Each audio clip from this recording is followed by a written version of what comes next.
Tigers, Brewers, and Bucks every day. Every day. It's Wisconsin Sports Daily with Steve Sparky Fifer, served up by Wendy's on the Wisconsin Sports Radio Network. Download the Wendy's app today.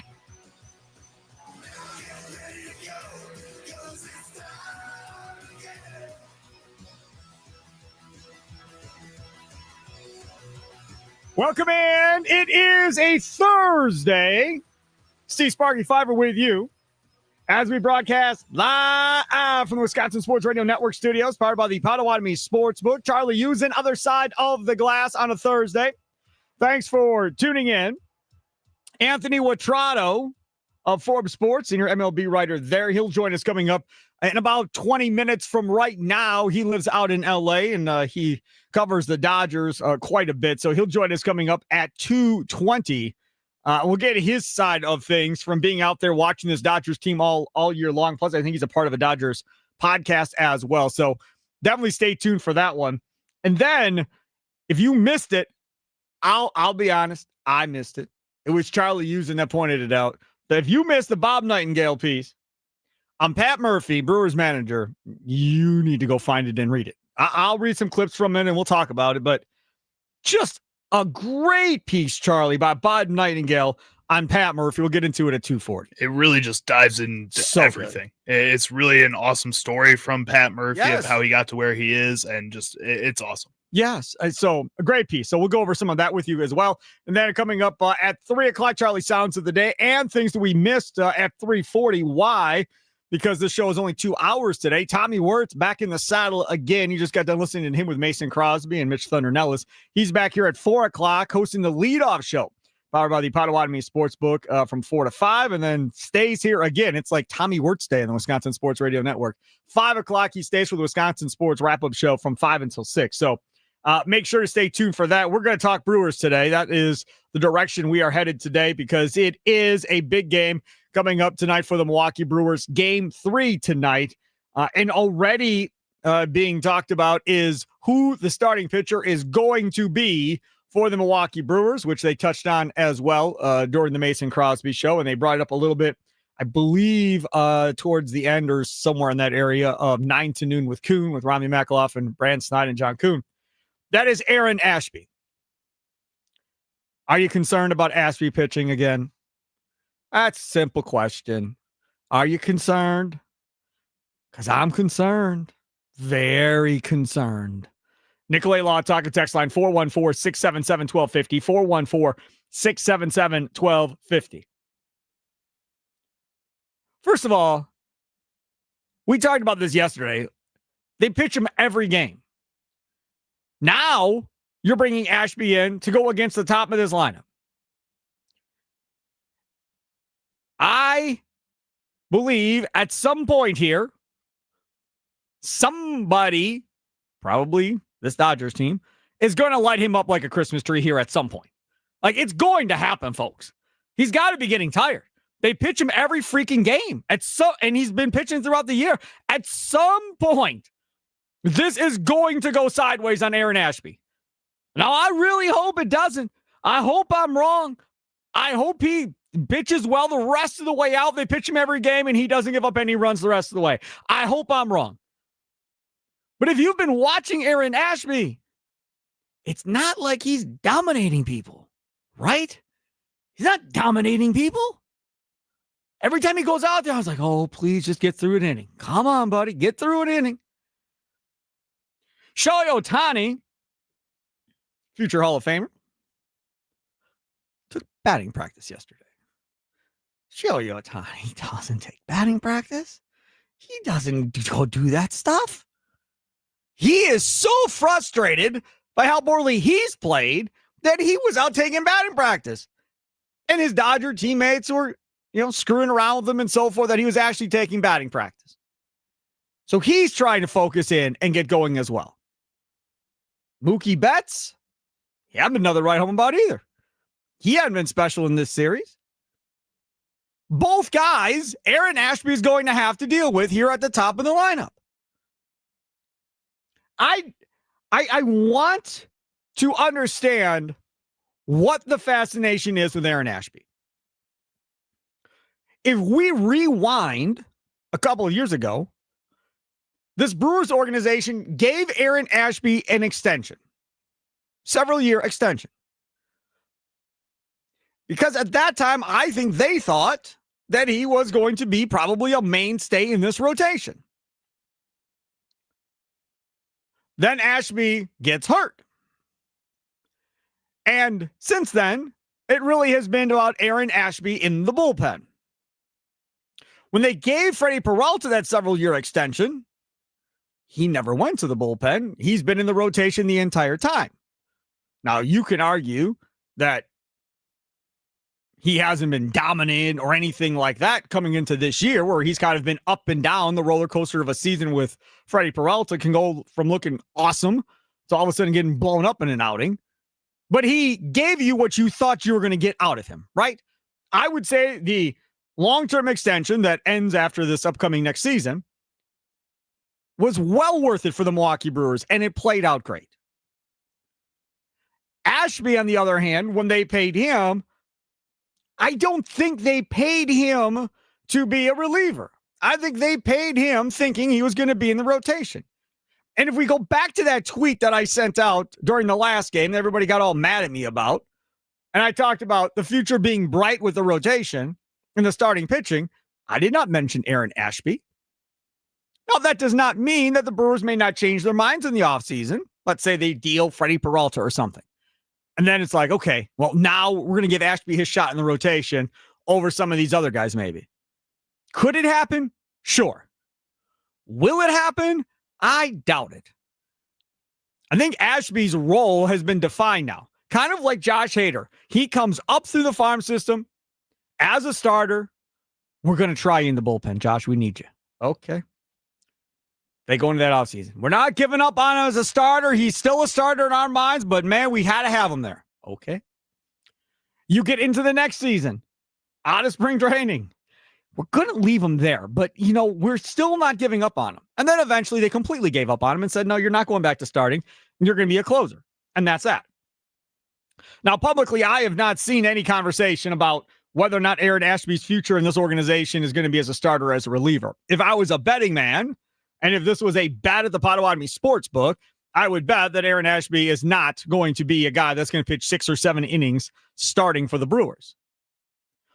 But what makes Aaron Ashby the guy that has to be the opener? That's where I struggle with this. You have a million pitchers on this damn roster right now for the postseason. Why is it him that has to go out there and pitch the first inning? You've got a lot of guys. They ran McGill out there the other day. They let him pitch the first inning. Could you have ran McGill out there today to let him pitch the first inning again? I mean, that could have been a possibility. Tobias Myers is on this roster. You said he was on the roster to be an opener. I would have thought that's what we were doing. Apparently not. You got Grant Anderson, who half the fan base gets frustrated with. I'm one of them. But his numbers overall look pretty good. Let Grant Anderson go out there and be an opener. People have been asking for Jared Koenig to go out there and potentially open a game or two here because he's done that before. Yeah, there's another one. Mm-hmm. But I don't get the fascination with Ashby. Not that he's a bad pitcher, but I feel like they are relying on him so much in the postseason, whether it be the Brewers-Cubs series or now we're here at the Brewers-Dodgers series, and there is a definite love affair with what they're trying to get out of Aaron Ashby. And I'm a little bit scared about it, if we're being honest. 414 on the Nicolay Law Fan Talking text line, answering the question, are you concerned about Ashby pitching again? 414-677-1250. 414-677-1250. 414 says, very concerned. If they want a lefty opener, Koenig makes more sense. That's Patrick Antosa. Just said the same thing. If you're a manager, if you're Pat Murphy, okay, you're in the postseason, you're going against a stacked lineup. You're going against an unbelievable starting rotation for the Dodgers. What is more important to you? The back end of your pen or who pitches the first inning? I don't know, if I'm being completely honest. If I'm talking from the Brewers' perspective, with who they run out there right now. So I don't know what's more important to them. Is it more important to have Koenig, Uribe, and McGill to take over and finish a game 7 through 9 if you get the lead?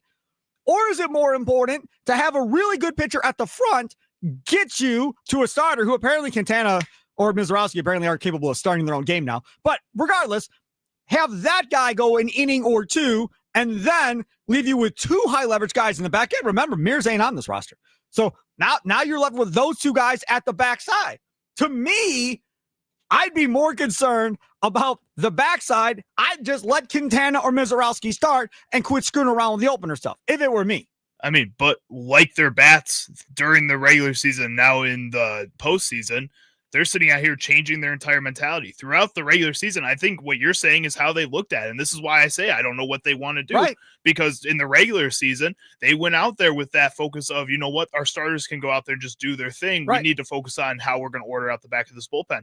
They haven't once thought about the back of the bullpen throughout this entire postseason, it feels like. It's just kind of whoever's ready, whoever's standing up first gets to go into these games. Even Uribe has come in early. Right. He's coming early. He's coming late. Yep. Miguel's coming early. Miguel's coming late in wins, in losses. There's no rhyme or reason, it feels like, to what they're doing in the back end of that bullpen right Which now. Which makes it tougher for the Dodgers, if we're being honest, because you don't know the order in which they're coming out. I guess, but then you're spending so much time trying to come up with these cockamamie plays and plans in the bullpen that your bats can't ever get to the bullpen of the Dodgers, which is the only way you can beat the Dodgers. Right. That's the bigger concern for sure. 414. Hey, Brian White here. Ashby will start. He'll pitch to probably the minimum batters. Then they bring in the Miz.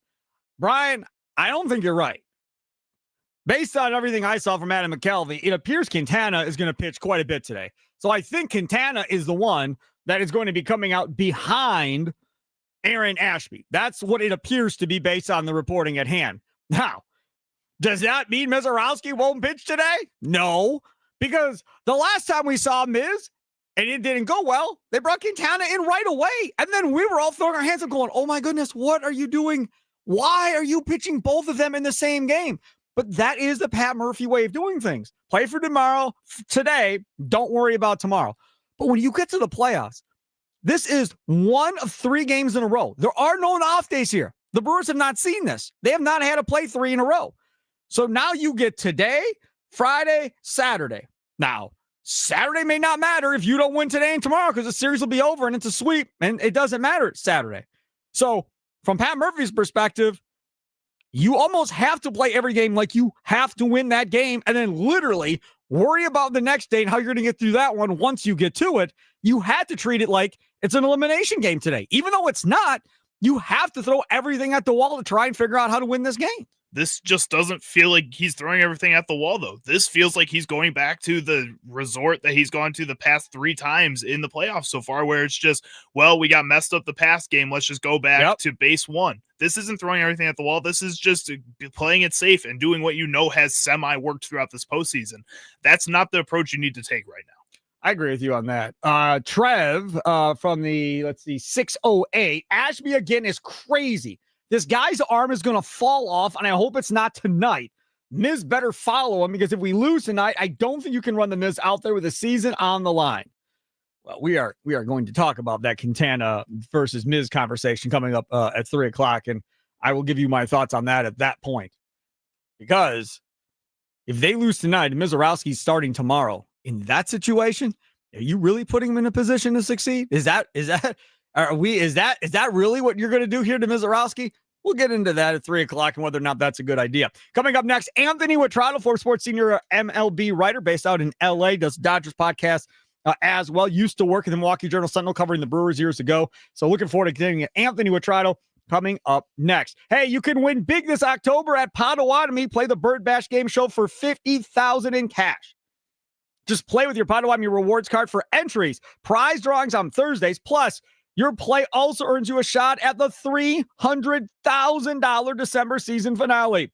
It's a Bird Bash, baby, only at Potawatomi Casino Hotel, Milwaukee. For more details, visit paysbig.com/birdbash. It's Wisconsin Sports Daily, served up by Wendy's, live from the Wisconsin Sports Radio Network studios, powered by the Potawatomi Sportsbook. Sparky here.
Welcome back. It's Wisconsin Sports Daily, served up by Wendy's, live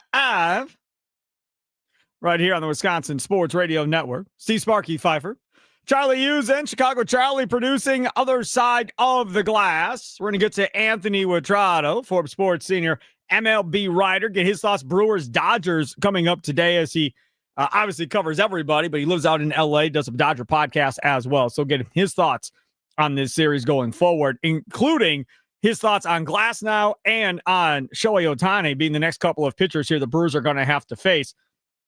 And I want to get his thoughts on a couple of things involving our guy Glasnow, who I read something on earlier, and Charlie and I were going back and forth, and it had to do with swing rate, right? As far as how the Brewers have the least amount of the lowest swing rate in the regular season in baseball, and they have the lowest swing rate of the teams that are left right now as well, even though, as a fan, doesn't it feel like they're swinging at more bad pitches than they did during the regular season, Charlie? Doesn't it feel that way to you? I don't know if it really feels like they're swinging at more bad pitches or that they're just taking worse swings overall on pitches that are good in the zone, where it feels like they're making a lot of ground ball contact, like Christian Yelich. That's been his biggest problem this entire postseason. It hasn't been the strikeouts. It's been the fact that he just keeps grounding out.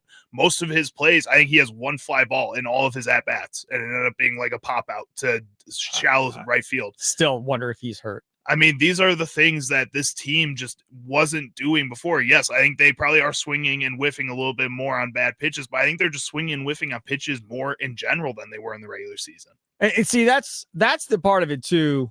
When you go into this and you're the LA Dodgers, you don't even look back at least I don't look back at the film to see what it looked like in 6 games, to see what it looked like back then. Now I'm just looking at the last 2 days.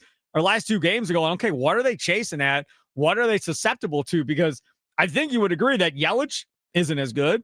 Terang isn't as good. I mean, several of these guys aren't as hot as they were the last time they saw the Dodgers in the regular season. So now you play to how you're getting these guys out through the first 2 games.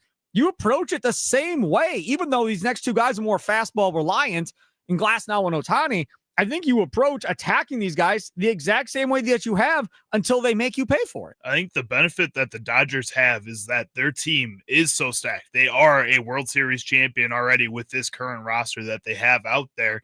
They don't really have that much pressure on them. They know they can go out there and play baseball. In situations like this, for a team like the Brewers, I think sometimes you do have to overthink things. You have to try to find the advantages where you have them. The Dodgers don't have to do that. The Dodgers just are a good baseball team that can go out there and play baseball. They didn't care at all during the regular season. They were still one of the best teams in the league. Now they care a little bit, and they can just go and play baseball still. It's crazy. We'll get to YouTube, the dugout chat going on over there. Charlie will read you 1 or 2 of those. Coming in on the Nicolay Law talk and text line, 414-677-1250. Another text coming in talking about this pitching situation with Aaron Ashby starting, and it looks like Quintana coming off behind him in the bullpen. 920 says, let Quintana start and go a solid 4 or 5 innings. Then bring Miz in, then your relief pitcher. Not sure what Murph is doing with his pitching staff, but he needs to simplify the damn thing. He's the manager, but us casual fans can all see what he's doing wrong. That's from the 920. And my question to you, the 920, and again, I know you know the number because you just texted it, but just in case, 414-677-1250. The question is this. If they do it your way, and if they go Quintana and then they go Miz, who's starting tomorrow? Aaron Ashby then probably. Priester? I mean, Priester, Grant Anderson, maybe go Tobias Myers is probably the opener or a full game starter. But see, that's the thing. That's why they both can't pitch. With all due respect to Tobias Myers, who for a majority of the year I've tried to defend from being out of Pat Murphy's doghouse as much as I can, because I felt like he was living there for about 4 months this season. And now he finds himself on this active roster. I don't want Tobias Myers to be the scapegoat in this series of, well, we scored 6, but Tobias gave up 5 in the 3rd inning, and we ended up losing 7-6. I don't want him to be the scapegoat in all of this. I don't. So you need to put guys in there that you feel comfortable with that can give you 3 or 4 or 5 scoreless innings. You have Patrick, You have Myers, you have Miz, you have Quintana, you have Priester. Peralta doesn't count because they're not bringing him out of the pen. So you have those 5 guys. Of those 5 guys, Tobias Myers is the last one I want to try and eat 3 or 4 or 5 innings, right? So take him out. So now you've got 4 guys. Realistically, Charlie, this is going to sound bad. To me, he's the human victory cigar. If Brewers are up, Tobias Myers finishes so we don't have to waste an arm back to back to back, right? If the Brewers are getting blown out, Tobias Myers is in to give up however many runs he's going to give up so I have arms for the next game. That's how I view Tobias Myers. Now, Chad Patrick, I like Chad Patrick. He's nice. I like him. I would be okay if Chad Patrick started tomorrow. But again, that means you're putting a rookie out there tomorrow just like you would if you're Mizorowski. Now, he's an older rookie.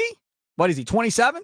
So he's an older rookie. So maybe you feel more comfortable with Chad Patrick being on the mound tomorrow, and that allows you to pitch Mizorowski behind Quintana if you decide to go that way. Or maybe Patrick pitches behind him.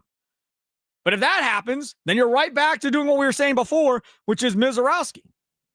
I think no matter what, if it's not Freddie Peralta and if it's not Jose Quintana, you're pitching a young guy out there. It's Quinn Priester is a guy who's in his first playoff experience. He's only had really 1 total full season before playing with the Brewers.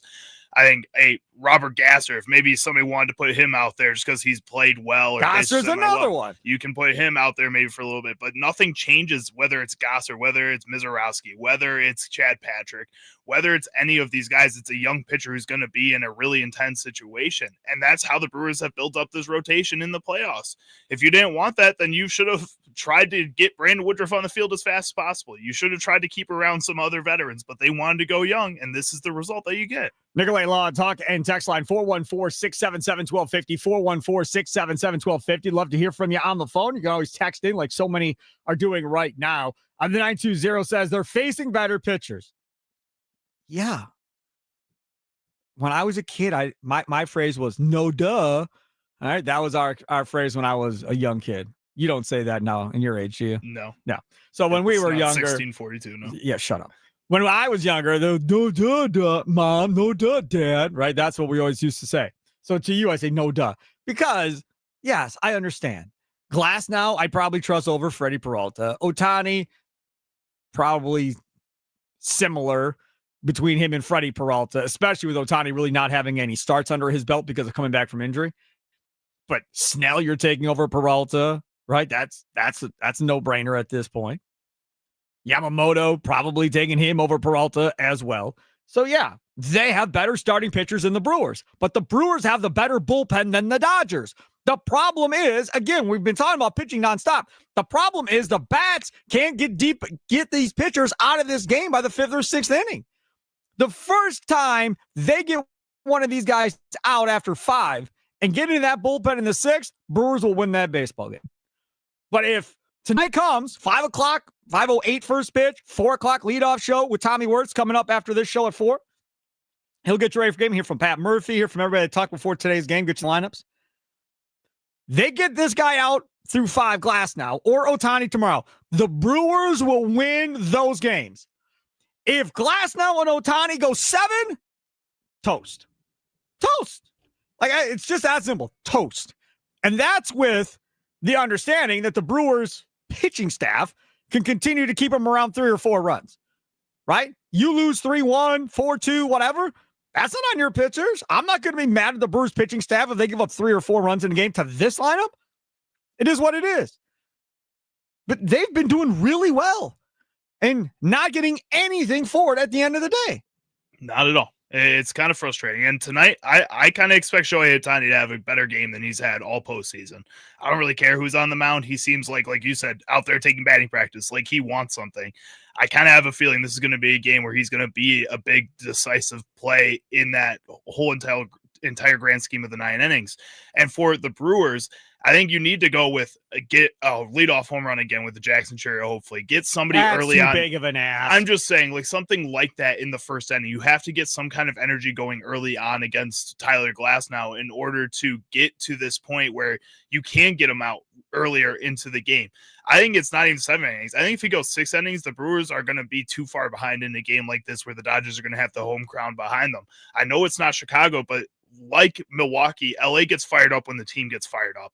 And if this team can get fired up early with a Shohei Ohtani in the first couple of innings, I think that's something that could be detrimental to the Brewers. So you need to be able to match that early on and then also try to find a way to get that going later on in the game, like a 6th or 7th inning type of run. Correct. The other part about this is that we've got a bunch of texts coming in. I don't want to ignore them. The 262, maybe there will go all lefties today with Ashby, then Quintana pitching the bulk.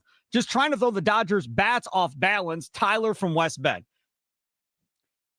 Okay, so the benefit that Pat Murphy has is because he's so helter-skelter with what he's doing with these pitchers. It does keep Dave Roberts off balance, right?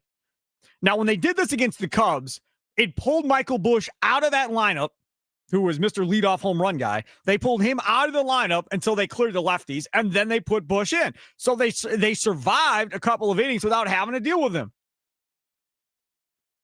What are you trying to avoid here? What are we doing? The top 5 are going to be the same. Ohtani's not coming out because of this, right? He ain't coming out because bats ain't coming out because of this. Freeman's not coming out. Freeman ain't coming out because Ashby's starting. Will Smith's not coming out. Like, so Teoscar Hernandez is the one person, I guess. Muncy, maybe. But I mean, who are you? The guys at the top that are going to kill you the most are not going anywhere regardless, right? So is it worth all the games to go up against these guys? I'd have to look at Ohtani splits, lefty versus righty, or Betts splits, lefty versus righty, or Freeman splits, lefty versus righty. Like, is there a big drop-off? Meaning, Ohtani's hitting 350 against righties, and against lefties, he's hitting 225. Like, what kind of difference are we talking about for these guys? There is a pretty big difference for Shohei Ohtani against lefties. So he's a 283 hitter against righties with a 1.07 OPS. Against lefties, stupid. Against lefties is a 279 hitter with only an 898 OPS. Whatever, he's awesome. But against righties, he has 17 doubles, 5 triples, and 40 home runs on the season. Against lefties, he only has 8 doubles, 4 triples, and 15 home runs. Well, what's the difference in the amount of at-bats in both? About 160 at-bat difference. That's so the righties, he has 380 at-bats. Against lefties, 220. Right. So now go look at Mookie Betts, and then we'll look at Freddie Freeman. Because if you're doing this, either A, you're trying to get somebody out of the lineup at the top, right, in the top 4, top 5, or B, you think the splits are so much in your back pocket if you're starting a lefty for that first time through where you can have a better chance of surviving that first inning with zeros. Mookie Betts is a better hitter against lefties in almost 300 less at-bats, though, so it's a much smaller sample size. Against righties, he's a 257 hitter with a 724 OPS. Not special. 15 home runs against 13 home runs, excuse me. Against lefties, he has a 261 average of 750 OPS with 7 home runs. Not that big of a difference. I mean, it's a little bit of a difference, but it's not that big of a difference. So the point stands, for the most part, that it doesn't really matter when you face the top of this lineup if you're starting with a lefty or a righty. The Busch thing, I got it. The trader literally pulled the dude out of the lineup because of it, because there was such a dramatic difference for Michael Busch. In this situation, I don't see the benefit of it. I don't. I'm missing it. And both teams have their lineups out already, and the Dodgers don't really look like they've changed all that much. Well, you've got them. Let's say them. What do you got? Well, I didn't want to step on Tommy's toes. Tommy's on in an hour and a half. Go ahead, man. So let's start with the LA Dodgers lineup. Shohei Ohtani is leading off at DH. Mookie Betts is batting second at shortstop. Will Smith batting third at catcher. Freddie Freeman batting fourth. Tommy Edman and at fifth at second base. Teoscar Hernandez batting sixth. Max Muncy batting seventh. Enrique Hernandez batting eighth. Nobody. And Andy Pajes batting ninth. Oh, Andy Pajes is in the lineup. That has nothing to do with the start of this lineup. Well, I think he was in the lineup in game 2. Yeah, I think so. Anyways. And then for the Brewers, Jackson Chourio's leading off. Bryce Terang batting second. William Contreras batting third, Christian Yelich batting fourth, Andrew Vaughn batting fifth, Sal Frelick batting sixth, Durbin, Bowers, and Ortiz close out the lineup 7, 8, and 9. So they've determined Bauer's bat is better than Perkins, so they're playing him in left field again. Yes, I'm telling you, I have no inside information. I think his back is acting up, Yelich. I have no other defense of what they're doing here. He's not hitting offensively, a lot of ground balls, and they're not playing him in the field. We'll see. I think it's just hard to take him out of the lineup. 414 uses the Nicolay Law Fantaca text line 414-677-1250. Listen closely. I swear to you, I didn't text this.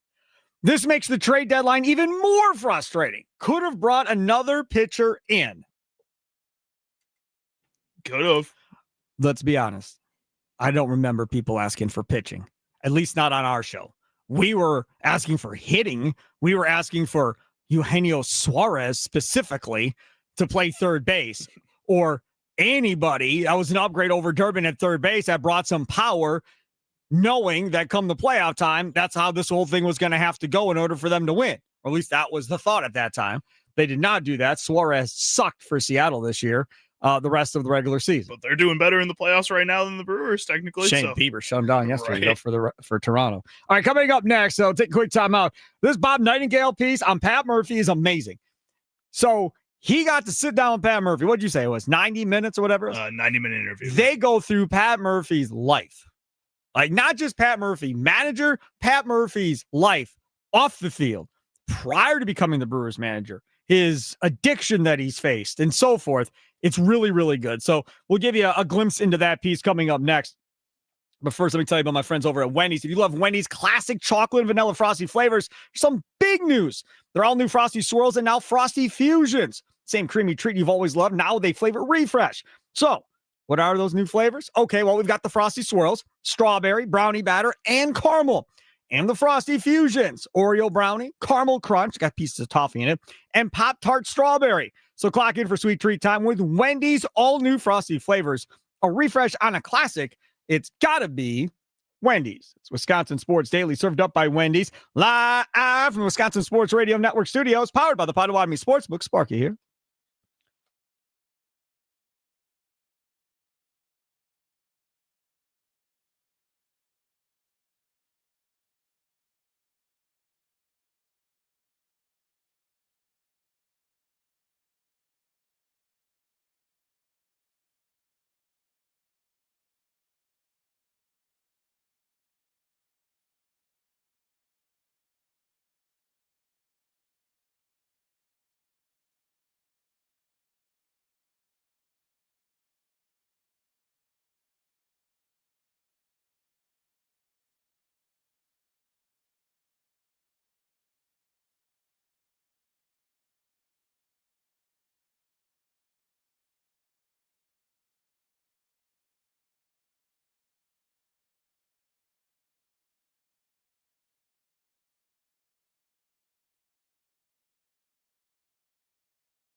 Wisconsin Sports Daily served up by Wendy's here on the Wisconsin Sports Radio Network. Steve Sparky Fifer.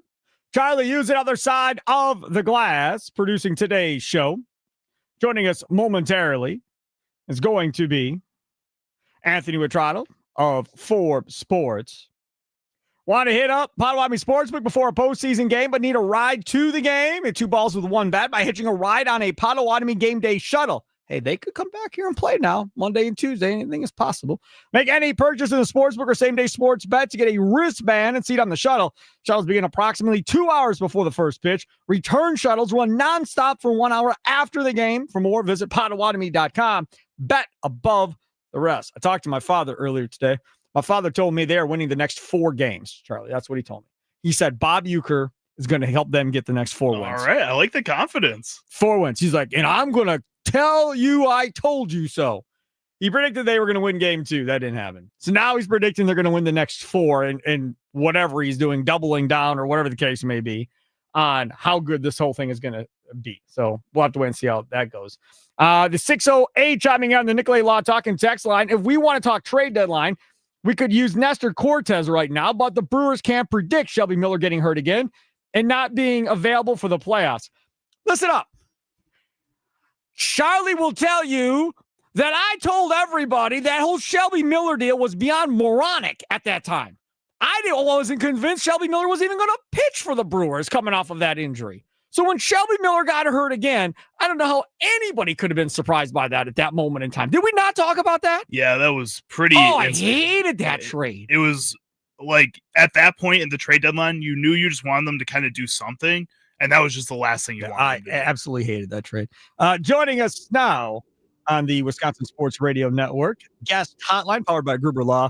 The one, the only, there he is. He doesn't age, yet I do. Anthony Witrado joins us, Forbes Sports senior MLB writer. Follow him on Twitter at @Witrado. Mr. Witrado, how are you? I'm doing well. Sorry for the delay there, but I'm here with you now, Sparky. I appreciate it. And we live in the now, not in the past, Anthony. All right, so let's talk a little bit about where we are in this series. The Brewers do not look like the Brewers through the first 2 games as far as approaches to the plate and so forth. Being way more aggressive, not taking nearly as many pitches, it doesn't feel like in this series. And again, they're a fastball hitting team, and the first 2 guys they faced have kind of stayed away from the fastball, maybe a little bit more than they thought, especially Snell. He barely threw the fastball in that first game. But now here comes Glasnow and Ohtani, both who like to throw that fastball. So does anything change in your mind as far as Brewers' offensive success rate, maybe with these next 2 pitchers on the hill for the Dodgers? Yeah, look, I think one of the things coming into this series that was interesting to me was that while the Brewers can slug, they don't hit a lot of home runs. Right. And those 2 things are a little bit different. And were they going to be able to slug generally against elite pitching, elite starting pitching? And they were able to, piece together how they scored during the regular season. They took advantage of errors. They played small ball. They did those kinds of things, and it was incredibly successful for them. But when you face elite arm after elite arm after elite arm, and we're not talking about like a Cubs #1 kind of a guy, right? Or we're talking like the Paul Skeneses of the world, to Hall of Famers, to stay in the Central, right? So like Blake Snell, if he was healthy for a full season, is a Cy Young candidate. Yep. Yamamoto is going to finish 2 or 3 in Cy Young Award voting this season. Tyler Glasnow was hurt for a lot of the year, but against one of the better slugging teams in baseball, the Phillies, he went 6 shutout innings in his last start. And then there's Ohtani, right? So you're talking about guys who would be legitimate #1 ace type of arms in almost every rotation in baseball. Could they score? Could they produce against that kind of arm when you don't hit a lot of home runs? And so far we've seen the answer is no, but the Brewers have gotten away from the approach of being patient. And I think that had been deliberate to this point. That may change now because of what's happened with those first 2 games. But I think it was deliberate in that they realized Snell and Yamamoto have wipeout, put away stuff that if you get behind in the count, things are going to get ugly for you in a hurry. And so they tried to ambush those guys. Right. It worked for one batter against Yamamoto, right? And sure did. Sure. But beyond that, it played into their hands, I think. And the Dodgers, once they realized that that was the strategy, sort of changed their approach a little bit, and it made their guys more efficient. Whereas Blake Snell is known for, walking some guys and having his pitch count be a little more inefficient. And some of that is purposeful on his end. Glasnow, you mean, not Snell? Snell in game okay. one. Okay. And what happened was, because the Brewers were attacking him early, he was able to get them through 8 with that pitch count. Whereas typically over the course of the season, we would see that pitch count in like the 6th inning with Blake Snell. So I think now against Glasnow, it's very possible you see a change in approach. Now, the thing with Glasnow is that opponents' batting average against him when runners are on base is the lowest in baseball. So he's been incredibly good at preventing runs once guys do get on base. Okay, Anthony Witrado. So I want you to explain this to me. You're smarter than I am, so I'm going to come to you with this. Mike Petrella of MLB.com. The thing I'm watching for the most in the Brewers-Dodger game today is Brewers swing decisions, because Brewers batters, lowest chase rate in MLB this season. Lowest postseason chase rate of any team that made it past the wild card round. Those are all positives for the Brewers. Then Tyler Glasnow, he puts chases not found. Then he continues. People keep asking how this is possible, given that Glasnow is such a good pitcher. And it's basically that Glasnow is such a vertical pitcher. That is, everything's up and down. Little that breaks horizontal. That means most of his chase is low, nothing arm side, compared to Snell and Yamamoto. So then a question gets brought up, meaning from Dodger due to 2025, meaning the Brewers will have to change their approach since he doesn't throw a lot of pitches outside the strike zone, ? Petrello responds, teams just don't swing against him. One of the lowest swing rates in the league. So people take pitches against this dude. That's how they try to beat Glasnow? It's a little bit more than that. I think there's some more context there. He really had control issues earlier in the season. And that just led to guys not swinging outside of the zone, and they waited for him to come inside. That has changed a bit in his more recent starts. The Brewers saw him right when he came back from the IL, and he was on the IL for a couple of months. And he threw against them twice in about a week or 10 days or so. And he was pretty effective. I think he ended up with 11 innings and 1 run scored against him or whatever. Neither here nor there at this point. I think what Glasnow has done a really good job of doing lately, like down the stretch in September and in the start against the Phillies, is getting ahead of guys early. And what happens there is that if you start to fall behind in counts, you're going to be more prone to chase. So I think a lot of the non-chase stuff was happening a little earlier. Later in the season, he was starting to get a little more of that because he was able to get ahead of guys. Now, he's a pitcher who can lose the strike zone from time to time. And if that happens, he will walk guys. He absolutely will walk guys. The negating factor for him is that, again, the opponent's average against him once guys are on is the lowest in baseball, which led to him, once he got back after those couple of months on the IL, he had a sub-3 ERA. Oh. And so this isn't going to be easy either. Where people go, oh, well, Glasnow's he's not as good as those other guys.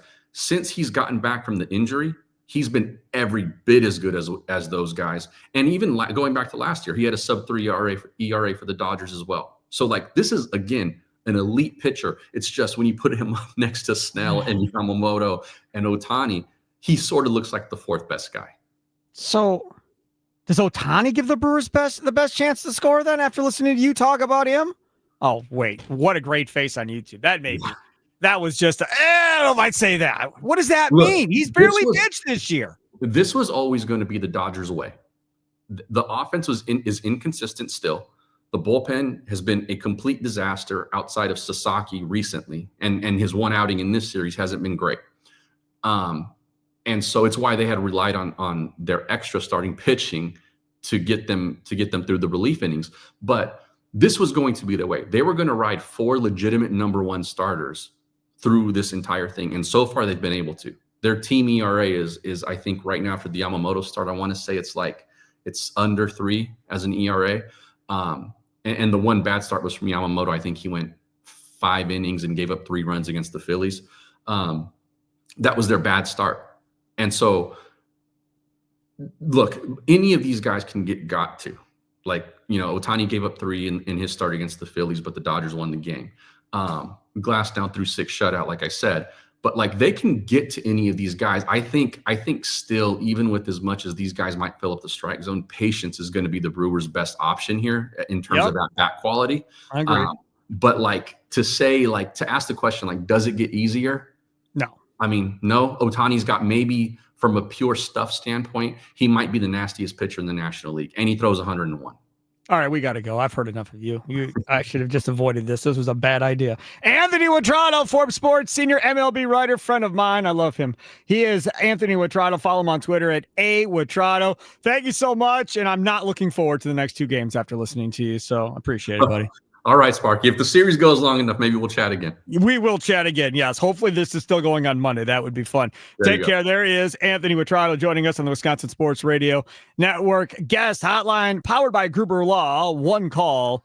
That's all. Sports Talk on Wisconsin Radio Sports Network is presented by Paramount Plus.